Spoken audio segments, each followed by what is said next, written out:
heavy hands up. Exhale, hand down. Sai Sridevi, just ನಾನು ಇವತ್ತೇನು ಜಾಸ್ತಿ ನಿಮಗೆ ಫೋಕಸ್ ಮಾಡಿಲ್ಲ because of the break. Okay, so be regular. Start. 1 2 3, face to camera.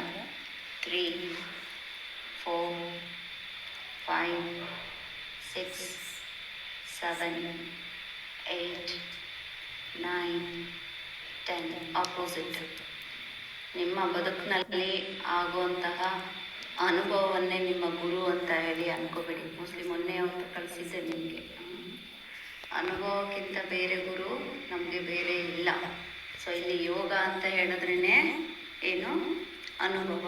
ರೊಟೇಟಿಯರ್ ಅನುಭವದಿಂದ ಕಲಿತ ಪಾಠ ಮಾತ್ರ ನಮ್ಮ ಜೀವನದಲ್ಲಿ ಒಂದು ಶ್ರೇಷ್ಠ ಸಂಪತ್ತು ಅಂತ ಅನ್ಕೋಬಿಡಿ. ನೀವು ಏನೇ ಓದಿ ಏನೇ ಮಾಡಿ ಜೀವನದಲ್ಲಿ ಅನುಭವ ಅನ್ನೋದು ಬಹಳ ಮುಖ್ಯ. ಅನುಭವ ನಮ್ಮನ್ನು ಗಟ್ಟಿ ಮಾಡ್ತಾ ಹೋಗುತ್ತೆ.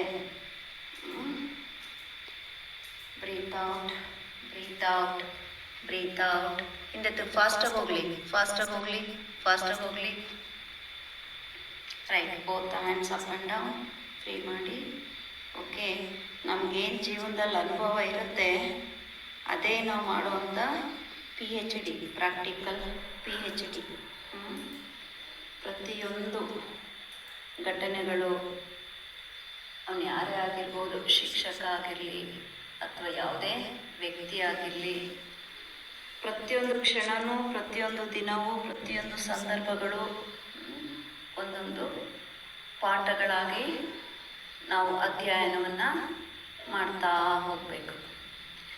ಸೊ ಅದೇ ನಾವು ಮಾಡೋವಂಥ PhD ಅಂದರೆ ಯಾವುದೋ ಮಹಾ ವಿಶ್ವವಿದ್ಯಾಲಯದಲ್ಲಿ ನೀಡೋ ಸರ್ಟಿಫಿಕೇಟ್ ಅಲ್ಲ. Okay, right. ದೀರ್ಘ ಶ್ವಾಸ ತಗೊಳ್ಳಿ. ಶ್ವಾಸವನ್ನು ಆಚೆ ಹಾಕಿ. Take a deep breath in.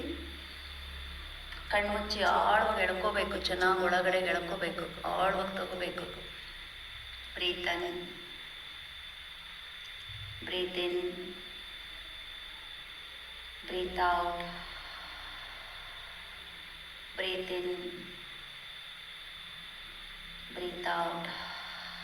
Good. Breathe the blanket. Cover ಮಾಡಿ. ಎಲ್ಲರೂ ಮಿನಿಮಮ್ 10 ಮಿನಿಟ್ಸ್ ಶವಾಸನ ಮಾಡಿ.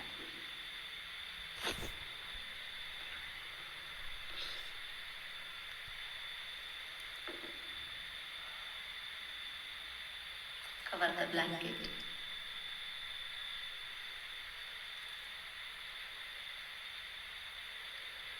ಸೊ ಗೊತ್ತಾಯ್ತಲ್ಲ ಇವತ್ತು ಹೇಳಿದ್ದು ಶ್ರೀದೇವಿಮ್ಮ? ಪ್ರತಿಯೊಂದು ಅನುಭವ ಕೂಡ ಒಂದೊಂದು ಸಂದೇಶವನ್ನು ನಮ್ಮ ಜೀವನಕ್ಕಾಗಲಿ ಸಮಾಜಕ್ಕಾಗಲಿ ನೀಡ್ತಾ ಇರುತ್ತೆ. ಒಂದೊಂದು ಪ್ರತಿ ಘಟನೆಗಳು ಕೂಡ ಪ್ರತಿ ಬಾರಿ ಒಂದೊಂದು ಸಂದೇಶವನ್ನು ಹೊತ್ತು ಬರುತ್ತೆ. ಸೊ ಏನಾಗುತ್ತೆ, ಒಂದೊಂದು ಒಳ್ಳೆ ಅನುಭವಗಳು ನಮಗೆ ಸಂತೋಷವನ್ನು ನೀಡುತ್ತವೆ. ಒಮ್ಮೊಮ್ಮೆ ಈ ಒಳ್ಳೆಯ ಅನುಭವ ನಮಗೆ ಸಂತೋಷ ನೀಡಿದ್ರೆ ಕಹಿ ಅನುಭವ ಆಯಿತು ಅಂತ ಹೇಳಿಬಿಟ್ಟು ನಾವು ಅದರಿಂದ ನೊಂದ್ಕೋಬಾರ್ದು, ಇನ್ನೂ ಚಿಯರಪ್ ಆಗಬೇಕು. ಯಾಕೆ ಅಂತ ಹೇಳಿದ್ರೆ ಕಹಿ ಅನುಭವ ನಮಗೆ ಮತ್ತಷ್ಟು ಮಗದಷ್ಟು ಜಾಗೃತಿಯನ್ನು ನೀಡುತ್ತೆ.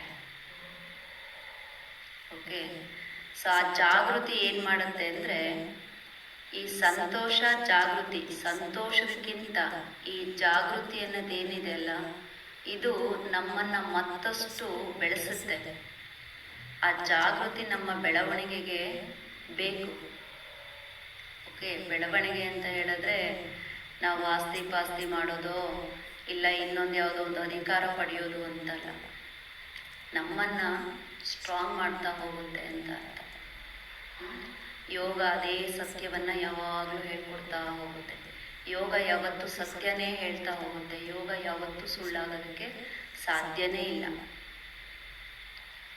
ಯೋಗನ ಹೇಳ್ತಿರ್ತಾರೆ ಕೆಲವರು, ನಾನು ಆ ಪುಸ್ತಕ ಓದಿದ್ದೀನಿ, ಈ ಪುಸ್ತಕ ಓದಿದ್ದೀನಿ, ಆ ಗುರುಗಳು ಬರೆದಿರೋ ಪುಸ್ತಕ ಓದಿದ್ದೀನಿ, ಈ ಗುರುಗಳು ಬರೆದಿರೋ ಪುಸ್ತಕಗಳು ಓದಿದ್ದೀನಿ, ಅದು ತಿಳ್ಕೊಂಡಿದ್ದೀನಿ, ಇದು ತಿಳ್ಕೊಂಡಿದ್ದೀನಿ. ಪುಸ್ತಕಗಳನ್ನು ಓದೋ ಬೇರೆ, ಓಕೆ, ಜೀವನದಲ್ಲಿ ಅಳವಡಿಸ್ಕೊಳ್ಳೋದು ಬೇರೆ. ಅದರ ಮಹತ್ವ ತಿಳ್ಕೋಬೇಕು ಅಂದರೆ ನೀವು ಅನುಭವಿಸ್ಬೇಕು, ಪ್ರತಿದಿನ ಅಭ್ಯಾಸ ಮಾಡಬೇಕು. ಅರ್ಥ ಆಯ್ತಲ್ಲ? ಮಾಡಿದಾಗ ಮಾತ್ರ ನಿಮ್ಮ ಮನಸ್ಸಿನ ಶಾಂತಿ ಅನ್ನೋದು, ಅದರ ಅನುಭವ ನಿಮಗೆ ಗೊತ್ತಾಗತ್ತೆ. ನಿಮ್ಮ ದೇಹದ ಆರೋಗ್ಯ ನಿಮಗೆ ಗೊತ್ತಾಗತ್ತೆ. ನಿಮ್ಮ ಉಸಿರಲ್ಲಿ ಎಂತಹ ಶಕ್ತಿ ಇದೆ ಅಂತ ಹೇಳಿ ನಿಮಗೆ ಗೊತ್ತಾಗತ್ತೆ. ಆ ಆತ್ಮವಿಶ್ವಾಸವನ್ನು ನೀವು ಅನುಭವಿಸಿದಾಗ, ಅಂದರೆ ನೀವು ಯೋಗ ಮಾಡಿದಾಗ ಮಾತ್ರ ಅನುಭವಿಸೋದಕ್ಕೆ ಸಾಧ್ಯ ಆಗುತ್ತೆ. ಓಕೆ, ಹಾಗಾಗಿ ಪುಸ್ತಕ ಓದೋದ್ರಿಂದ ಆಯಿತು, ಒಂದು ಹಂತದವರೆಗೆ ಓದಬೇಕು, ಆದರೆ ನಿಮ್ಮ ನಿಜ ಅನುಭವ ಎಲ್ಲಿ ಅಲ್ವಾ? ಹಾಗಾಗಿ ಮಾಡಿ ಎಲ್ಲರೂ. ಒಳ್ಳೆಯದಾಗಲಿ, ಶುಭವಾಗಲಿ. ಸರ್ವೇ ಜನ ಸುಖಿನೋ ಭವಂತು. ಅನುಭವ ಮಾತ್ರ ನಮಗೆ ಜ್ಞಾನವನ್ನು ತಂದುಕೊಡೋದಕ್ಕೆ ಸಾಧ್ಯ. ಅನುಭವಿಸಿ.